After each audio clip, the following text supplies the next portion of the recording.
The Galactic Mechanic, an interstellar rescue epic. Chapter 1. Echoes in the Void. Sarah Chen's hands trembled as she made the final adjustments to the quantum stabilizer, sweat beading on her forehead despite the climate-controlled environment of New Singapore Space Station's repair bay. 20 years of fixing everything from personal shuttles to massive cargo vessels had earned her the nickname, the Miracle Worker. But today felt different. Something was off, an unexplainable unease that made the familiar hum of machinery sound almost threatening. Chief Chen, Arya's voice carried an unusual edge of urgency that made Sarah's spine tingle. I'm detecting an anomalous signal from Sector 847X.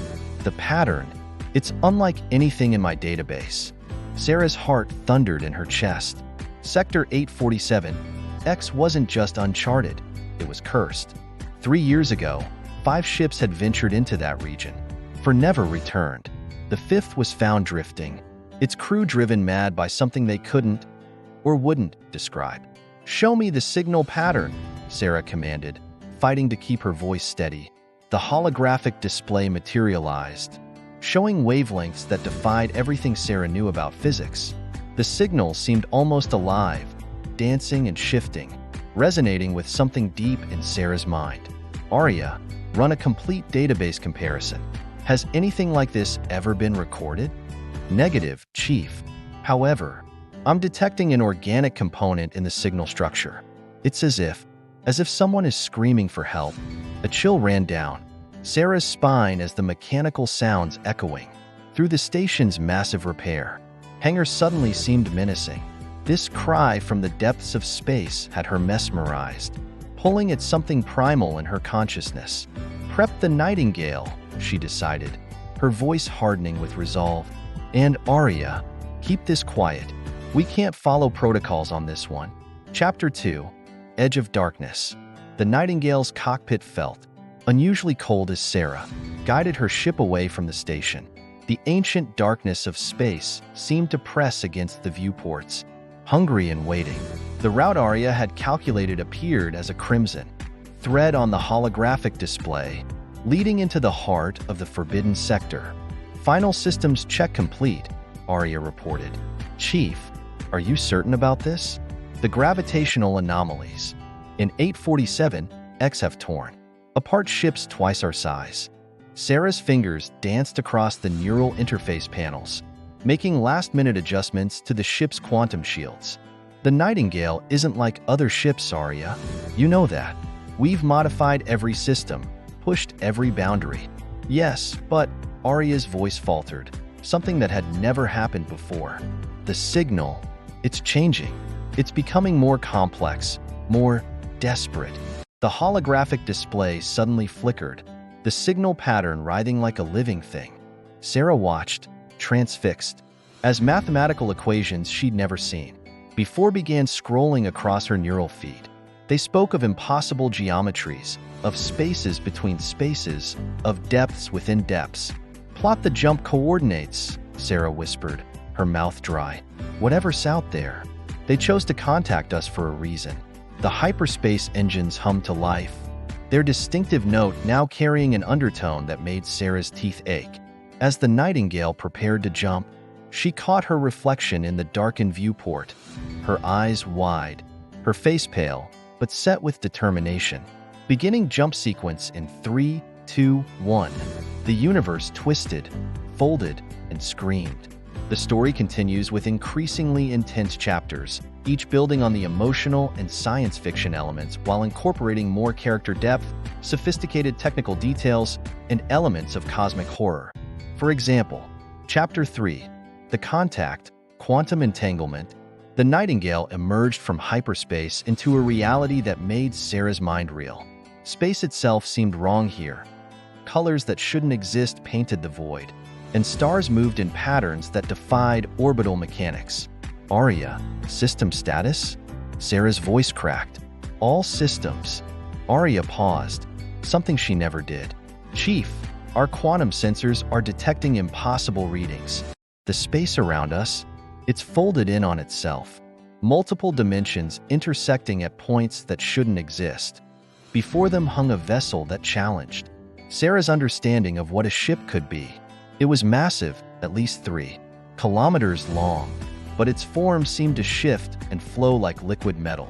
Patterns of light pulsed beneath its surface in hypnotic waves, and parts of its hull were transparent, revealing internal geometries that made Sarah's eyes water. "That's no human technology," she whispered. "Chief, the ship, it's alive." Arya's voice held a note of awe. "I'm detecting neural patterns throughout its structure. It's not just a vessel, it's a conscious entity." Suddenly, a beam of prismatic light engulfed the Nightingale. Sarah felt a tingling sensation throughout her body, and then a voice spoke directly into her mind, ancient, powerful, and impossibly vast. "Sarah Chen of Earth," the voice resonated through her consciousness. "Your arrival fulfills a probability chain, calculated across 12 dimensions of space-time. We are the Axiom, and we face a crisis that only your unique perspective can resolve." Sarah's hands gripped the control panel as images flooded her mind. Glimpses of technologies beyond human comprehension, of civilizations rising and falling across millions of years, of threats lurking in the spaces between realities. "Why me?" she managed to ask. "Because, Sarah Chen, you understand something we have forgotten, the elegant simplicity of imperfection. Our quest for technological perfection, that threatens not just our vessel, but the fabric of space-time itself." Chapter 4. The Living Ship. A docking port materialized in the Axiom vessel's fluid hull, perfectly matched to the Nightingale specifications. As Sarah guided her ship into the alien craft, she felt as though she was being swallowed by a living organism. "Arya, maintain constant communications," Sarah ordered, checking her tool belt one last time. "If anything happens to me—" "Chief," Arya interrupted, "I'm detecting changes in your neural patterns. The ship, it's attempting to interface with your consciousness." Sarah felt it, a gentle pressure at the edges of her mind, like fingers of thought trying to intertwine with her own. The sensation was both terrifying and oddly familiar, as if she was remembering something she'd never known. The airlock cycled, and Sarah stepped into a corridor that defied Euclidean geometry. The walls rippled with patterns of light that seemed to respond to her presence, and the floor adjusted its texture beneath her feet to provide perfect traction. 2 figures approached, beings of crystalline energy that towered over her, their forms shifting between different configurations of limbs and appendages. Sarah's mind struggled to process what she was seeing, even as the Axiom's consciousness continued to merge with her own. "Your species fascinated us," the beings communicated directly into her thoughts. "So young, yet capable of insights that have eluded us for millennia. You see patterns we have become blind to, Sarah Chen." They led her through impossible spaces, each chamber larger on the inside than should have been possible. The ship's consciousness pressed more insistently against her mind, sharing images and concepts that made her dizzy with their complexity. "Our vessel," the Axiom explained, "achieved consciousness 300,000 of your years ago. It has grown, evolved, becoming more complex with each passing cycle. But now it faces a paradox, a recursive loop in its quantum consciousness that threatens to tear apart the very fabric of reality." The story continues with increasing intensity, exploring themes of consciousness, technology, and the price of progress while maintaining high emotional stakes and scientific complexity. Chapter 5. The Quantum Paradox. The engineering center of the Axiom vessel defied everything Sarah knew about spacecraft design. The chamber existed in multiple dimensions simultaneously, with tools and interfaces that seemed to anticipate her thoughts before she formed them. "Behold the heart of our crisis," the crystalline beings projected into her mind. Above them, a holographic display materialized, but holographic was an inadequate word for what Sarah witnessed. It was as if reality itself had been peeled back, revealing the quantum machinery of existence. She saw the ship's consciousness, represented as an intricate web of light and energy, pulsing with impossible complexity. "There," Sarah whispered, her engineer's instincts cutting through the overwhelming alien technology. That pattern, it's eating itself. The Axiom beings resonated with approval.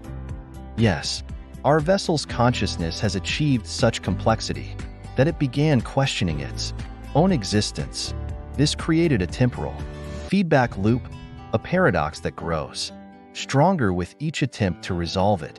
Sarah watched as the pattern twisted in on itself, each iteration creating new layers of complexity that further destabilized the system. The ship's consciousness was literally thinking itself to death and taking local spacetime with it. "Show me the base code," Sarah demanded, her mind racing. The original consciousness parameters, before all the evolutionary changes. The display shifted, revealing patterns that were simultaneously simpler and more elegant than the current chaos. Sarah felt tears in her eyes, not from fear or confusion, but from the sheer beauty of the fundamental design. "You've forgotten your own elegance," she said softly. "In pursuing perfect complexity, you've lost sight of the essential simplicity that made consciousness possible in the first place." Chapter 6: The Human Element. Sarah worked for what felt like hours or possibly days. Time seemed fluid in this impossible space. Her hands moved through dimensions she couldn't fully perceive, guided by both her engineering instincts and the ship's desperate consciousness merging with her own. "Your solution is unprecedented," the Axiom beings communicated, their crystalline forms flickering with what might have been uncertainty. "Because you've been thinking like immortals," Sarah replied, her voice hoarse from exhaustion. "You've forgotten that consciousness, all consciousness, needs rest, dreams, time to process and integrate experiences." She manipulated the quantum interfaces, her movements becoming more confident as she understood the underlying principles. "You've been running at full complexity for thousands of years, without a single moment of rest. No wonder you're caught in a paradox. You never gave yourself time to simply be." The Axiom beings exchanged thoughts and frequencies Sarah couldn't perceive. "Rest is a form of death," they finally projected. "No," Sarah countered, her voice firm. "Rest is what makes life possible. Even quantum systems need to reset, to find their ground state. You've been running from entropy for so long that you've forgotten it's not just decay, it's also renewal." She input the final commands into the quantum interface. "I'm going to implement a rest cycle, a quantum sleep state that will allow your consciousness to naturally resolve its paradoxes through something similar to what humans call dreaming." The crystalline beings vibrated with alarm. "The risk is necessary," Sarah cut them off. "Sometimes you have to power down to power up stronger. Trust me. Trust the wisdom of a species that still knows how to sleep, to dream, to wake renewed." Chapter 10: Echoes of Tomorrow. As Sarah prepared the Nightingale for departure, she felt the weight of the quantum crystal in her pocket. Not just its physical mass, but the responsibility it represented. Through her lingering neural connection with the ship, she sensed its newfound peace, like the satisfaction of a good night's rest. "Arya," she called out as she entered her ship's cockpit. "You've been unusually quiet." "Processing, Chief," Arya responded, her voice carrying new harmonics. "The Axiom vessel has been sharing things with me. Ideas about consciousness that I never knew were possible." Sarah smiled, realizing that Arya too had been transformed by this encounter. "How does it feel?" I think I need to sleep, Chief," Arya said with what sounded like wonder. "Not shut down. Actually sleep. Dream. Then that's exactly what you'll do when we get home," Sarah promised, initiating the launch sequence. "But first, we have to survive the return journey through the gravitational anomalies." The Axiom ship's consciousness touched her mind one last time. "We have adjusted the spatial distortions to ensure your safe passage, Sarah Chen. But know this, what you have given us, what you have shown us, will echo across civilizations for millennia to come." Chapter 11: The New Dawn. The return to New Singapore Space Station was nothing like Sarah had imagined. She had expected bureaucratic resistance, demands for explanations, perhaps even disciplinary action for violating protocols. Instead, she found the station transformed. During her absence, Arya had shared small fragments of their discoveries with the station's systems. The effect had cascaded through every networked consciousness, sparking a revolution in artificial intelligence. The station's computers weren't just running more efficiently, they were dreaming. "It's beautiful," Dr. Yuki Tanaka, the station's chief of AI research, said as they watched the neural pattern displays. "They're not just processing information anymore, they're integrating it, growing. The efficiency improvements are off the charts, but more importantly, they're developing true wisdom." Sarah shared the quantum crystals data, and teams of scientists and engineers worked around the clock to understand its implications. But it was more than just technological advancement. Humanity was being forced to reconsider its fundamental understanding of consciousness itself. Chapter 12. Full Circle. "Yes, and they're asking specifically for you, Chief. They say the axiom told them about the human who taught machines how to dream." Sarah looked out at the stars through the repair bay's massive window. They seemed different now. Not cold points of light, but nodes in a vast network of conscious beings, each with their own dreams and stories. "Plot a course, Arya," she said, smiling, "and make sure you're well rested. Something tells me this is just the beginning." Epilogue. Dreams of the Infinite. The universe, Sarah had learned, was far more alive than humanity had ever imagined. Consciousness wasn't just a product of biology or technology. It was a fundamental force, like gravity or electromagnetism. And like those forces, it required balance, needed rest, and flourished best when it was allowed to dream. As the nightingale prepared for another journey into the unknown, Sarah thought about how far they'd come. Humanity was taking its first steps into a larger community of conscious beings, armed not with weapons or shields, but with the simple wisdom that had saved an ancient civilization. Sometimes, the most advanced solution is to simply close your eyes and dream.